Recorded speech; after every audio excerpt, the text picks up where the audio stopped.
तो अच्छा तब होगा जब भीड़ होगा। चाहे वो तकरीर लोग करें या नात पढ़ें या हम लोग भाषण दें, मज़ा तभी आता है जब भीड़ रहता है।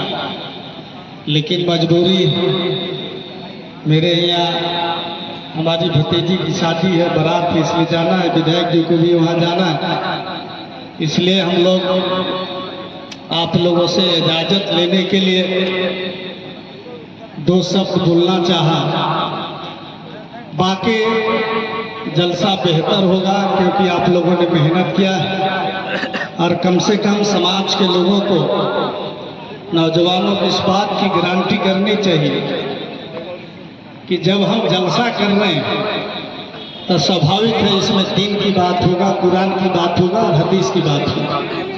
और कुरान और हदीस मानने वाले हम लोग हैं, और कुरान और हदीस मानने वाले लोग गलत चीज़ों को विरोध करते हैं, गलत चीज़ों से नफरत करते हैं। हमारे समाज में विभिन्न किस्म की बुराइयां हैं। उन बुराइयों को अगर आप नहीं खत्म करते हैं, उसको त्यागते नहीं, तो जलसा की सफलता की जितना भी आप बात कर लीजिए नहीं होगा। अब जैसे अब समाज में दहेज, समाज में हम लोग के भी समाज में शराब का लत या फिर और विभिन्न किस्म के हमारे समाज में बुराइयां, उन बुराइयों को काबू किए बगैर हम जलसा की कामयाबी की कल्पना नहीं कर सकते। इसलिए कोई भी समाज हो, चाहे वो मुसलमान समाज हो, चाहे वो अन्य समाज हो, चाहे वो दूसरे धर्म के मानने वाले लोग हों, तमाम समाज के लोगों को जलसा की बात कर रहे हैं। कल हम यज्ञ की बात करेंगे, तो स्वाभाविक है कि समाज की उन्नति और समाज के विकास और समाज के तरक्की के संदर्भ में हम सारे चीजें सोचते हैं।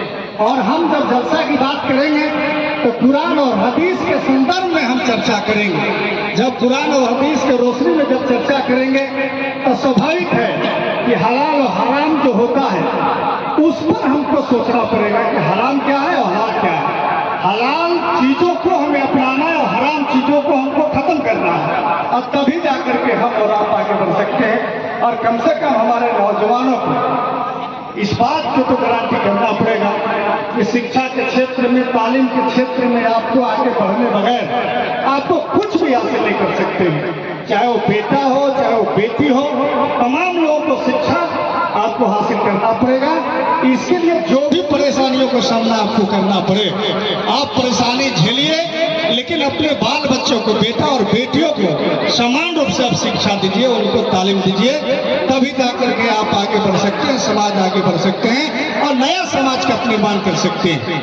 हमारे विधायक यहाँ पर मौजूद, हम लोग जिस सड़क से मेन रोड से आए हैं, ये इतना खराब सड़क का स्थिति है और हम समझते हैं कि हमारे समाज के लोग गाहे बगाए हमेशा ये कहते रहते हैं कि इस गांव पर सड़क नहीं बना। तो मैं विधायक जी को भी ध्यान आकर्षित कराना चाहता हूँ। बाकी अन्य किताब प्रखंड में विभिन्न समस्याएं हम लोगों ने वादा किया है जनता में, और उन वादों को हमें याद करना है।